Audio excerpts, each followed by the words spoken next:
All this week, I am going to be talking with Joe Alexander. He is a ServSafe certified instructor and a proctor. He can give the test. And we're going to be talking all about food safety this week. This is the first time I've actually talked about this subject in depth on the podcast. Today, we're actually going to be talking about how there's not a one-size-fits-all food code.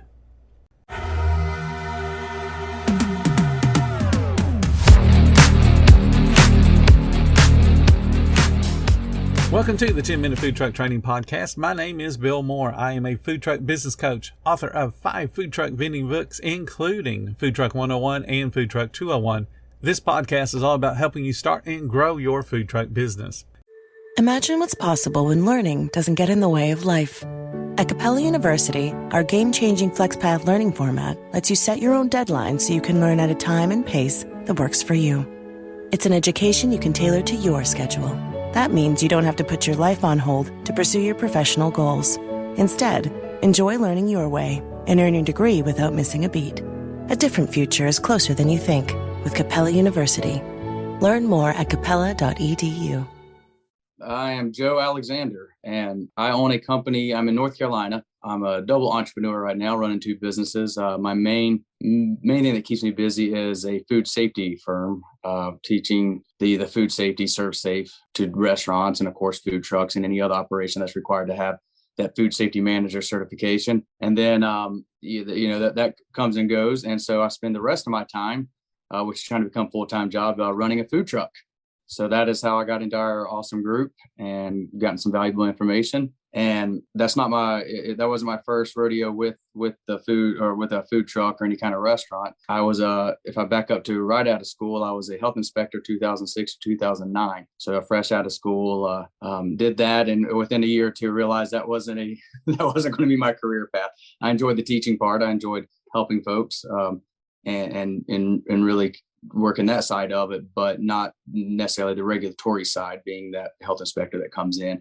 Not just because I didn't want to be the bad guy, because you're not really that. It just wasn't my 9 to 5, do inspections every day and rinse and repeat. So I had been in restaurants before that, so went back into it and have owned 3 different brick and mortar restaurants until COVID, and the food truck became the COVID project to keep me busy. So I feel like that's a nice mix there, having the business side of it and that strong regulatory side of. I've kept always doing the consulting and training for food safety for the past 15 years while operating restaurants. So that's awesome. That's the quick synopsis of my last 20 years. Well, that is pretty quick for 20 years, but you covered a lot of different ground there. So that's absolutely awesome. We were talking before we started jumping into the topics about the number of different agencies around the country that people may have to contact. So let's just start with that. Tell the folks what you were just discussing with me. Sure. Loosely the numbers that have come out from the FDA, their data for the number of agencies that we have. There's not an exact number that I could find, of course, because we know every county, every city, and all that goes different. But since 1995, the FDA has had a food code that they released their first food code in 1995. About every 4 or 5 years, they change it a little bit, update it, do little, usually minor changes, nothing major. But since 1995, they've had that federal code. And as of now, 49 states have adopted any of that, one or all the most recent of those versions. So 49 states are all kind of in the same boat, going along the same way. The outlier is California, doing things. They kept their own rules and regulations. And it's not really different, but it's just California. It's just not going to. I would say the blueprints are pretty similar between the federal and that. But if you look at that, then so it's 49 states, Puerto Rico, and they're all in it as well. You can include them as part of those 49 states. They adopted the food code as well. They estimate that is 64 agencies in those 49 states. That means, like, for instance, I'm in North Carolina, that's one state agency, but we have exactly 100 counties. So you can't just say 64 agencies in 49 states. But I say, let's multiply, at 100, counties, give or take in each. So we're 5,000 different agencies if you can count cities, metropolitans, counties, and all that, doing different enforcement, which means different interpretations. Which the whole point that I think when we talk about that, the whole point would be that's 5,000, give or take, different ways that we can all share with each other that we've had to do things. It's never going to be one way. Even with the federal food code, that was obviously their intent, was hopefully that there would be kind of one blanket way to do things. But there's just no way. That'd be like expecting, a speeding, a nationwide 55-mile-an-hour speed zone is not going to be enforced the same in 50 states. So I would say it's sort of like that. So that makes it really hard for us in brick and mortar, one thing, but especially in the food trucks, because we're moving from county to county, city to city, and even state to state. And there is no one size fits all, even close to it. So that I see that as a big hurdle for us. And the group does a great job of asking it. And I've seen it sometimes go down. I wouldn't say the wrong way, because I don't say there's a right or wrong way, but it can go down a way. We can all, like I said, we can all say the way we've done it. This is what I had to do. But like you, Bill, I've even opened with brick and mortars, opening 3 restaurants isn't going to be three same circumstances, So exactly. The point being, you got to make that call. You might have to call 3 or 4 times an email. You have to call your local inspector to get the verbatim exact way we need to do things. No, absolutely. What I recommend people do when they start with their food truck idea or even a brick and mortar idea is get those local regulations. Start at the city level and work your way up, and then take the names and numbers of every single person that you talk to. Yeah. Because the interpretation of the rules is going to vary from person to person. At the state level, they calibrate their inspectors. They try to make sure everybody's looking at the same things the same way, but it doesn't always happen. No. And they send out interpretation memos on what the lawmakers intended for the law to cover. Sure. And that doesn't always get applied the same way between even 2 food trucks sitting side by side. Well, precisely. And what I saw from being on that side of it is there's usually a state way of doing things, like you said, and they try to keep everybody, for enforcing it or updated, to up to speed together. But every region, we see it in every state we live in, every region is different. We have tourist areas, we have high, you can be in one county that food trucks are a dime a dozen. You can go 1 hour in any direction and they don't have a food truck in the entire county. And so you might be the first one. And now everybody's gonna be really reluctant, and it's gonna be a slow process of getting permitted, or, so it's just so, even if everybody's on the same page in a state, they're all used to different things. And it just makes it tough. I mean, I don't want to sound discouraging at all. It's more of an incentive and a motivation to don't be shy. Like you said, go grab it, talk to them, email when you can, so it's documented, you have it in writing. Yep. A lot of times we think that they don't want to hear from us or that we're bugging them. Inspectors don't want that. They're like the rest of us. They are overworked, underpaid, and spread thin. They're understaffed. So they're running around. It may take a week. That doesn't mean they've forgotten about you or don't want anything to do with you. They just they got to keep their numbers going too. They have inspections to do, and they got to stay on top of that while trying to open new places or answer questions. And checklists are the best, like you said, Bill. Get those checklists from them. Most of them have gone that way. They can email you one over. You don't have to wait for them, and they'll give you the checklist of things to do, and contact them when it's ready. And then it's kind of like building a house. They'll come look at it and say, green light, or wait, here's a few more things. Call us when you get these completed. Yeah. And just keep chipping it away at it. They're there for us. It may not always feel like it, but they're there for us. Yeah, sometimes it doesn't feel like they're on the same side, but really their mandate is to protect the public. Yes. And because of that particular viewpoint, they see the food world a little bit differently than we do.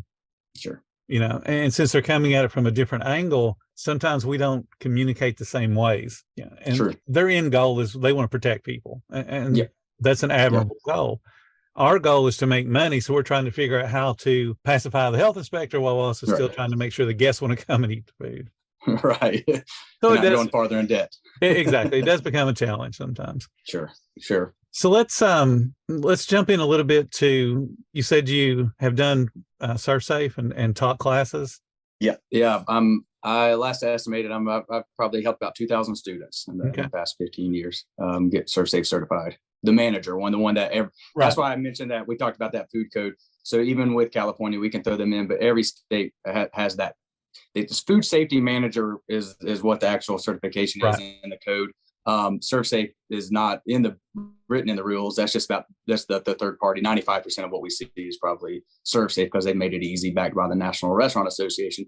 So a lot of people say ServSafe certified, but technically there's a handful of other accredited certifications that culinary programs and whatnot have come up with. So yeah, just to clarify that, ServSafe is the easier way to say it. Yep, get that ServSafe manager. If you brick and mortar food truck, anybody doing food service has to have that to be able to open, and then of course not to lose points during your inspection. You got to have somebody on site. Yeah, let's talk about the losing the points. Yeah, the health code that we talked about that the FDA puts out also has yes. a model inspection that most states have adopted, more or less. Right. And just to let everybody know, the reason that the states aren't identical is because there may be other laws or other rules and regulations that they have that pertain to other parts of food in general that conflict with the FDA rules. So rather than rewrite their entire law system, they will strike down parts of the FDA food code, or strengthen them. In some cases, they make them more difficult than the FDA recommends. Yeah. Our folks in Ohio have a hard time. Our folks in Ohio listening know that for sure. Oh, yeah. They can't, that's not just pass the test. So you got to have a whole lot of documentation of how many hours you did and how long you got to have a extra proof in Ohio. So keeping along those same lines, as far as passing the inspection, there's 3 criteria that the FDA recommends. And again, most states have adopted to gain points in the area of being proficient in food safety. The easiest one, obviously, is to get the certified food manager certificate. And then there you go. All you do is show it to the inspector and you get those 2 points on the inspection. Right. The other 2 things are more difficult. One of them is you have to basically pass all the critical points in the inspection. If you pass all those, then they give you the 2 points for having, prove that you know what you're doing. Right. That's not how I would want to do it. I would just want to, here's my certificate. Right. I know what I'm doing, And we can even throw a third layer on there and not to step on, to cut you off, you may have been going this way. There's also some states that have the authority to, you have your certificate, but if you don't show that you retain that knowledge, or you're not showing, the hand washing sink has never been used, there's no soap, or everything's out of temperature, they still cannot, they can choose to not honor your certificate. So exactly. Pass, have it and also stay current on it, Exactly. Yeah, you have to perform what you were taught. Right. And then the third way that you can prove that you have proficiency in food safety is to answer a series of questions that the health inspector would pose. Yeah. And he doesn't have to ask questions pertaining to your menu. Nope. It just be whatever comes to his head. Yep. And again, I would not want to be quizzed in the middle of lunch by an health asking about sushi and oysters. Exactly. Yeah. Yeah. So let's just show the certificate. So when that's well said. It disappoints me when people say, well, my state doesn't require it. I don't care. Go out and get it. You're going to be serving the public. You need to learn your job. Right. And the easiest way to do it's either do ServSafe like you talked about, or any of the other companies. I think there's 5 or 6 that do it. Yeah. And that's why I say too, there's very few certifications in our industry. You can get a culinary degree or hospitality management, if you go that route, but outside of that, there's not many things that there's really for food safety. There's one, there's food safety stuff. We've got food handlers, and then you can go, more specialized into allergies and stuff like that. But when it comes to actual certifications that really pop, that really hold a lot of weight, it really is that's one of the few that we have. And so that right there is another good reason just to get it. It's our industry. It makes it lifts us all up. Like you said, though, I talk to people a lot of times, in a lot of states that it is required, they're doing it because they have to, but I don't like to start a class off going, all right, we're here because we have to, because that's the damper good. Look, there's a reason most of our 34 states are definitely requiring to see it. And then, like you said, there's some still ways they can enforce it, the other states, but there's a reason. There's a reason they're making it. There's a reason. There's 99% of the rules and regulations are there for good reason. It's reactive. It's because something has happened. How do we make sure, in the past 10, 20, 30, 40 years, how do we make sure it doesn't happen again? Or how do we minimize the chances and make sure that, and so it really is enlightening if you get you can make the most of it like anything else. If you look at it through that lens, it's not too much of an expense majority of the time. And it's good for 5 years, and it's invaluable. It's invaluable information. Tomorrow, Joe and I will be talking about people that complain about, man, I gotta take temperatures and write them down, and why you need to take temperatures and write them down. Thank you so much for listening to the 10-Minute Food Truck Training Podcast. If you're finding all the information helpful to your food truck business, please become a monthly supporter of the podcast. Just hit the support button or follow the link in the description. Every little bit does help keep us going.